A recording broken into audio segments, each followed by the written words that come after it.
Morning I found out I had $2.1 million sitting in a settlement account. I was eating a gas station sandwich in my car because I couldn't afford to turn the heat on in my apartment. I know how that sounds. But that's exactly what happened. 18 months earlier, a drunk driver ran a red light and hit me on my way home from my night shift at the hospital. I was a billing coordinator.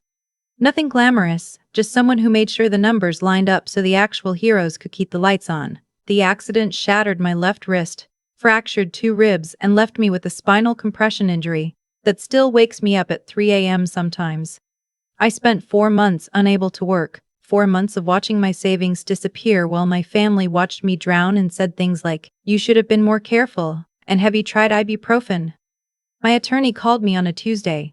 She said the driver's insurance company had finally agreed to settle. Full amount. I sat in my car in the hospital parking garage and stared at the number she texted me until my eyes blurred. Tumby-loudered $100,000. I didn't scream. I didn't cry. I just sat there very quietly and thought about the fact that my mother had called me 2 weeks prior to tell me I was an embarrassment to this family for not being able to cover my own medical bills. I made a decision in that parking garage that I didn't fully understand until much later. I told no one. Not my mother, not my older sister, not my aunt who sends me Bible verses every Sunday morning but couldn't send me $50 when I asked. I told no one except my coworker Brianna, not because I planned to, but because she was the one who drove me to every single one of my physical therapy appointments for 4 months without being asked, without complaining, and without ever once making me feel like a burden for needing help. Brianna worked the same shift as me. She had a 7-year-old daughter, an unreliable car, and a husband who I later found out was quietly draining their joint account on things she didn't know about yet. She had less than I did in almost every measurable way, and she showed up every Tuesday and Thursday morning at 7:15, engine running, coffee in the cup holder on my side. I told her because she already knew everything else. She'd seen me cry in the break room. She'd seen me calculate whether I could afford both groceries and my copay in the same week. She didn't flinch at any of it. She just handed me a granola bar and said, "Eat something, you're making decisions on an empty stomach." When I told her about the settlement, she went very still. Then she looked at me and said, "Okay, so what do you need to do first?" Not, "Oh my God," not, "You're so lucky." Just, "What do you need to do first?" I told her I needed to think. She nodded and drove us both to work and didn't bring it up again unless I did.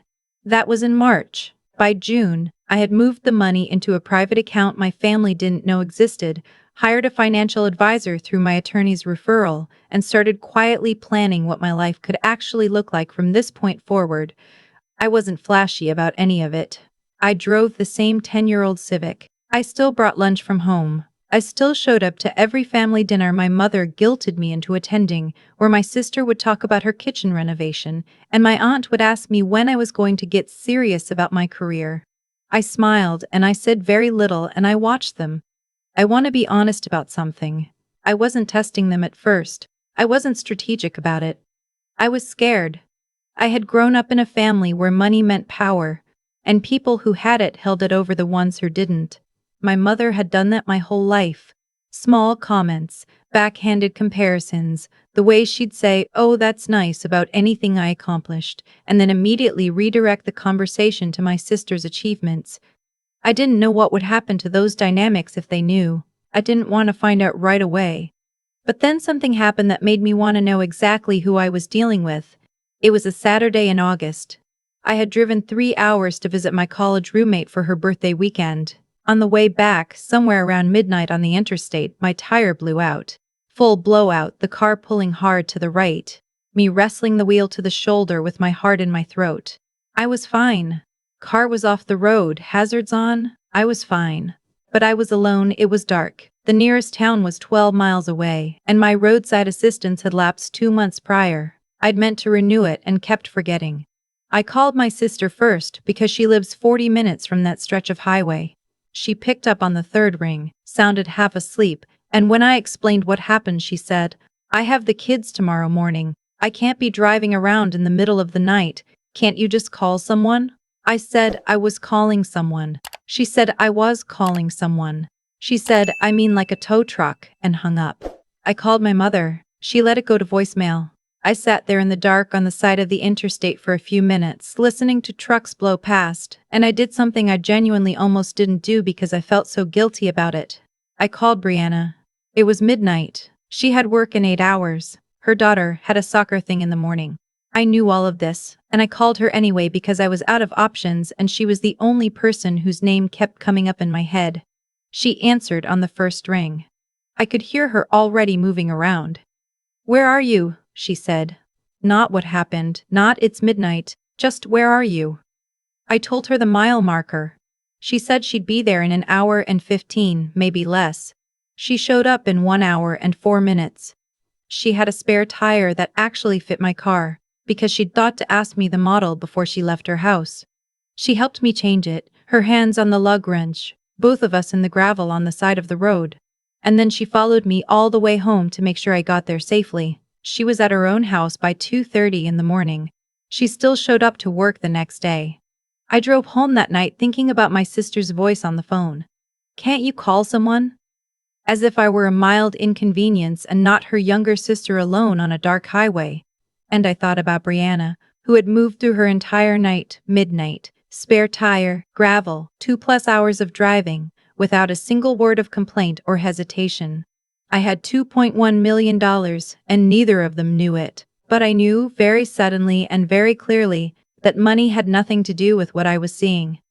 In September, I did something deliberately.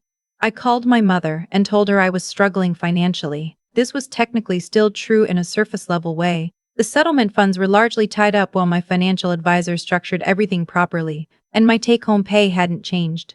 I told her that I was behind on rent and needed help, even just a small loan to get through the month. She was quiet for a moment. Then she said, "I really thought you'd have figured things out by now." She didn't offer anything. Not money, not help finding resources. Nothing. She said I should look into assistance programs and reminded me that my sister managed to buy a house at your age, so it's not impossible. Then she said she had to go because she was in the middle of something. I thanked her. I hung up. I sat with that for a long time. I don't say this to be cruel about my mother. I say it because I think I needed to hear it one more time to stop hoping for something that wasn't there. I had spent most of my life softening her edges in my own memory, telling myself she just didn't know how to express things, that she meant well, that it came from a complicated place. That phone call was clean in a way that earlier ones hadn't been. There was nothing complicated about it. She just didn't want to help me. I called Brianna that same evening, not because I was going to tell her the truth yet, but because I needed to talk to someone. She listened to the whole thing. When I finished, she said, "I have $40 in my Venmo right now. It's yours if you need it."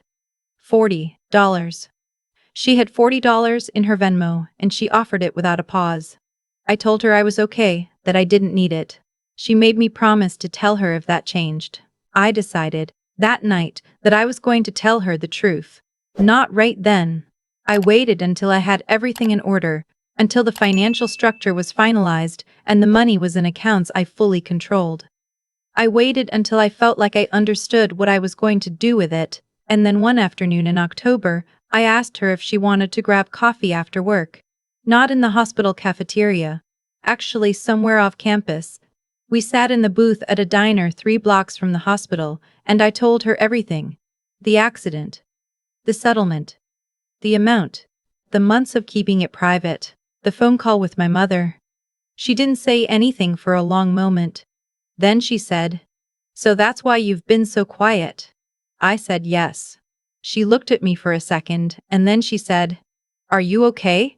Like, actually, are you doing okay?" That's the thing about Brianna, she could have said anything else. She asked if I was okay. I told her the honest answer, which was that I didn't know. That having money hadn't fixed the part of me that was hurt by my family. That I kept waiting to feel relieved, and mostly I just felt tired.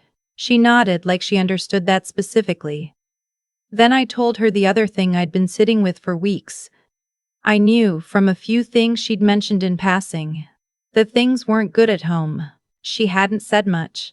Brianna is private in that careful way that people are when they've learned not to need too much from others. But I'd noticed small things over months. The way she'd go quiet when her husband's name came up. The way she'd mentioned, once, that she handled everything herself anyway. The way she'd looked when I asked, casually, whether she'd been sleeping okay. I told her I knew something was wrong and she didn't have to tell me what it was, but that I wanted her to know she had options if she needed them, that I wasn't going to make a big thing out of it, but the money was real, and if she ever needed help, a lawyer, a deposit somewhere, a way out of anything, I was serious. She started crying. Not dramatically, just the quiet kind where the tears come before you've decided to let them. She told me that she'd been trying to figure out how to leave for 8 months, that he'd been taking money from their joint account for over a year, close to $14,000 that she'd tracked, and she didn't know how she'd get an attorney or a deposit or childcare during proceedings or any of the 10 other things that needed to happen before she could actually leave. I told her we were going to figure it out. She asked me if I was sure. I said yes. I want to be careful about how I say what came next, because I'm not trying to frame this as some dramatic rescue. Brianna is one of the most capable people I've ever met. She didn't need someone to save her. She needed someone to make the first step possible. Those are different things. I connected her with the attorney who had handled my case. She was able to consult for free first. The attorney referred her to a family law colleague. I covered the retainer. I covered 2 months of rent on a new apartment. I helped her set up a separate account that her husband couldn't access. We moved her out on a Wednesday while he was at work, her daughter's pink bike in the back of my car, Brianna checking the rearview mirror the whole drive. Her daughter asked if they were going somewhere fun. Brianna said yes.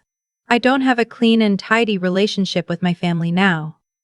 My mother found out about the settlement eventually, through my aunt, who heard something from someone at the law firm. The way things always seem to leak. My mother called me, and the conversation was exactly what I expected. First confusion, then hurt that I hadn't told her. Then a pivot to whether I was going to help with some things she'd been meaning to take care of. I told her I was focusing on my own situation right now. She told me that was selfish. That family takes care of family.